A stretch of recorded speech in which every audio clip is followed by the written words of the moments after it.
Assalamualaikum warahmatullahi wabarakatuh. Perkenalkan, nama saya Rizky AN dari kelompok 10 dari kelas Indralaya. Di sini saya akan menjelaskan tentang pengertian konsep dasar kepribadian. Kepribadian adalah ciri atau karakteristik atau gaya atau sifat khas dari diri seseorang yang bersumber dari bentukan-bentukan yang diterima dari lingkungan. Misalnya keluarga pada masa kecil dan juga bawaan sejak lahir. Sedangkan definisi kepribadian menurut Alport merupakan definisi kepribadian yang dapat dikatakan lengkap. Alport mendefinisikan kepribadian sebagai organisasi dinamik dalam diri individu yang tersusun dari sistem psikofisis yang menentukan penyesuaiannya yang unik terhadap lingkungan. Dalam definisi tersebut tersirat pengertian penting, yaitu 1. Dinamik. Berarti kepribadian itu pada hakikatnya selalu berubah dan terungkap dalam bentuk kualitas tingkah laku. 2. Organisasi. Berarti bahwa kepribadian bukan hanya sekedar kumpulan sifat-sifat, tetapi merupakan yang sifat-sifat yang mempunyai hubungan timbal balik. Bila hubungan timbal balik itu berubah, maka beberapa sifat menjadi dominan dan beberapa sifat menjadi lemah. Dalam hal ini berhubungan dengan perubahan pada diri anak dan perubahan pada lingkungan. 3. Sistem psikofisis dapat diartikan sebagai kebiasaan sikap, keyakinan, keadaan emosional, perasaan, motif yang bersifat psikologis tetapi mempunyai dasar neural dan glandular atau syaraf dan kelenjar, maupun keadaan fisik secara keseluruhan. Sistem ini berdasarkan pada faktor keturunan yang berkembang melalui proses belajar anak melalui pengalaman-pengalamannya. Sistem psikofisis ini merupakan daya penggerak yang menentukan penyesuaian diri anak. Karena pengalaman yang dialami anak berbeda-beda, penyesuaian yang dilakukan itu bersifat unik. Mungkin segini saja untuk video kali ini. Terima kasih. Assalamualaikum warahmatullahi wabarakatuh. Perkenalkan, nama saya Laini Marlini. Di sini saya akan menjelaskan mengenai struktur kepribadian. Struktur kepribadian dibagi menjadi 5. 1. Karakter. Dapat diartikan sebagai gambaran tingkah laku yang ditandai dengan menonjolkan nilai. Nilai yang dimaksud adalah baik atau buruk, serta juga benar atau salah. B. Temperamen, yaitu dapat diartikan sebagai kepribadian yang sangat erat sekali mempunyai kaitan dengan determinan fisiologis, bisa juga biologis. C. Sifat yang diartikan sebagai respon senada atau dapat disebut sama dengan sekelompok stimuli yang dikatakan mirip atau senada. Traits biasanya berlangsung dalam kurun waktu yang sangat lama. Ciri atau tipe, yaitu sering dikatakan mirip dengan sifat-sifat pada umumnya, tetapi di dalam kelompok yang stimuli yang lebih terbatas. Kebiasaan, yaitu bisa diartikan sebagai respon yang senada atau sama serta cenderung berulang-ulang untuk stimulus yang sama juga. Assalamualaikum warahmatullahi wabarakatuh. Perkenalkan, nama saya Tiana Febriani. Baiklah, saya akan menjelaskan mengenai teori kepribadian.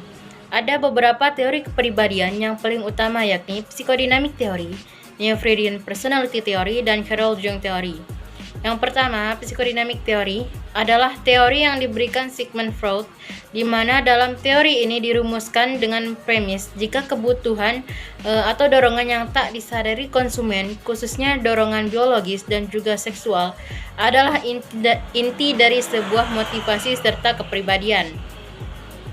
Dalam teori ini ada 3 sistem yang saling berinteraksi pada kepribadian manusia, yakni ID, ego, dan superego.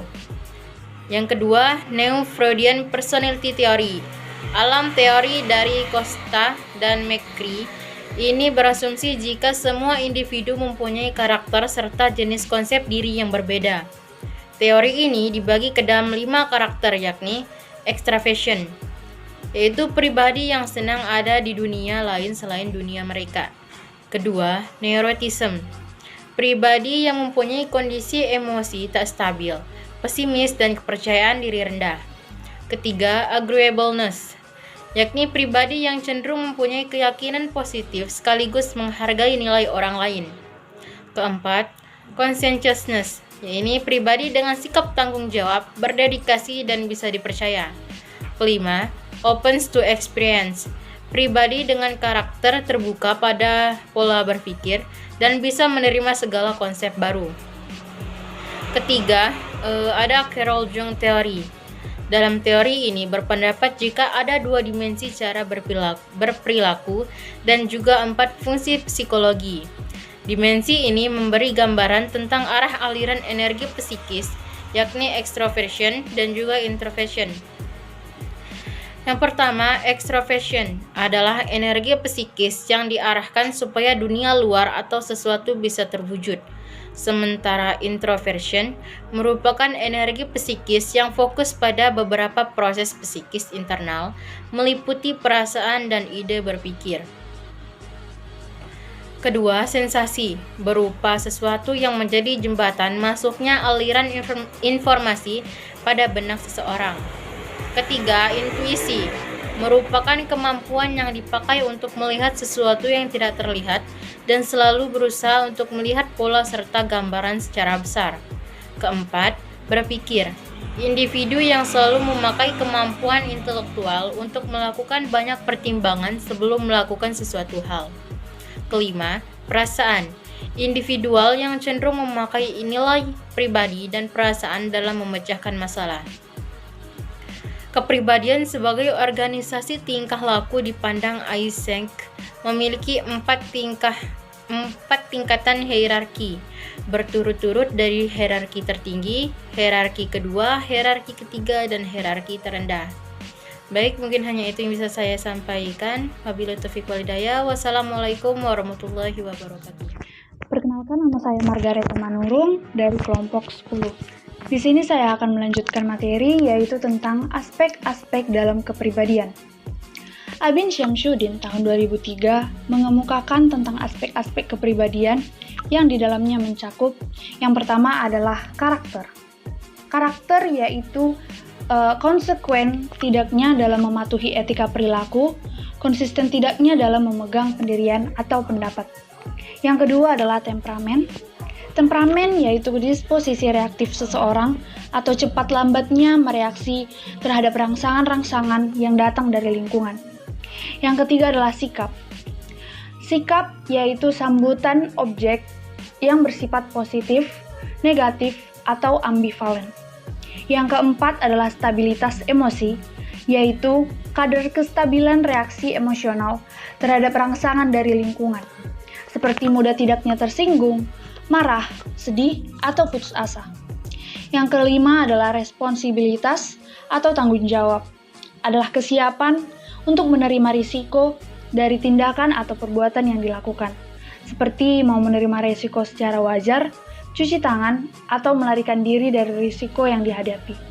Yang keenam adalah sosiabilitas, yaitu disposisi pribadi yang berkaitan dengan hubungan interpersonal, seperti sifat pribadi yang terbuka atau tertutup dan kemampuan berkomunikasi dengan orang lain.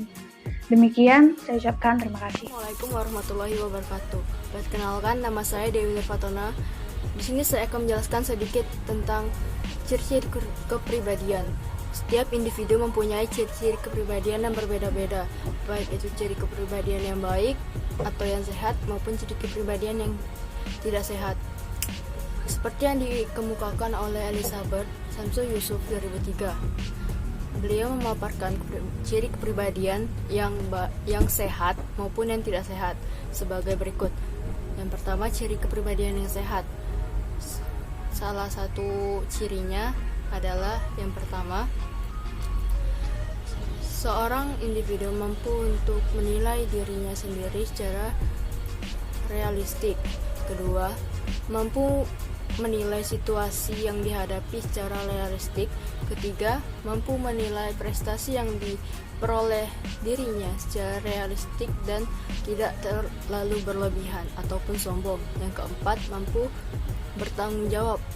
Artinya dia mampu untuk menerima atau yakin kepada dirinya sendiri atas kemampuannya menghadapi masalah kehidupan yang dihadapinya. Adapun ciri-ciri dari kepribadian yang tidak sehat, salah satunya adalah mudah marah, kekhawatiran yang berlebih, sering merasa tertekan, ketidakmampuan diri untuk menghindari dari perilaku tercela bahkan setelah diperingati dan dihukum, bersikap memusuhi, kejam, hiperaktif, dan suka mencemooh orang lain. Mungkin itu saja yang dapat saya jelaskan. Sekian, terima kasih. Assalamualaikum warahmatullahi wabarakatuh. Perkenalkan, nama saya Natalia Zuanda. Baik, materi selanjutnya yaitu mengenai faktor-faktor pembentuk kepribadian. Ada 2 faktor utama pembentuk kepribadian, yaitu yang pertama faktor biologis atau faktor gen, yang kedua faktor lingkungan.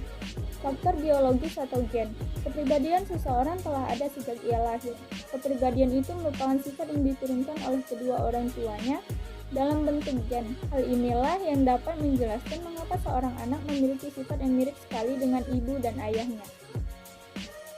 Yang kedua yaitu faktor lingkungan.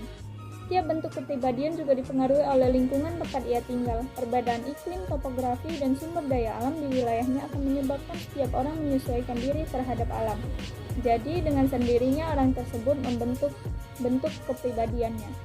Namun tidak menutup kemungkinan ada faktor lain pembentuk kepribadian. Yang pertama yaitu faktor sosial dan budaya.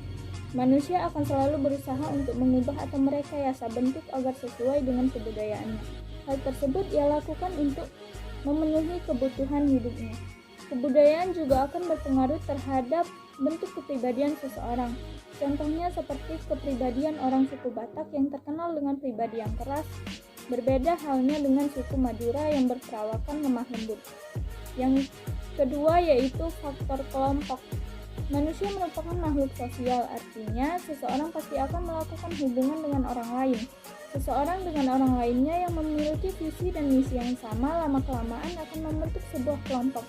Setiap kelompok tersebut akan mewariskan pengalaman khasnya yang tidak diberikan oleh kelompok yang lain. Oleh karena itu, kepribadian seseorang dalam kelompok tertentu cenderung berbeda dengan kelompok lainnya. Yang ketiga yaitu faktor pengalaman unik atau pengalaman istimewa. Setiap individu pasti memiliki pengalaman hidup yang berbeda-beda satu sama lain.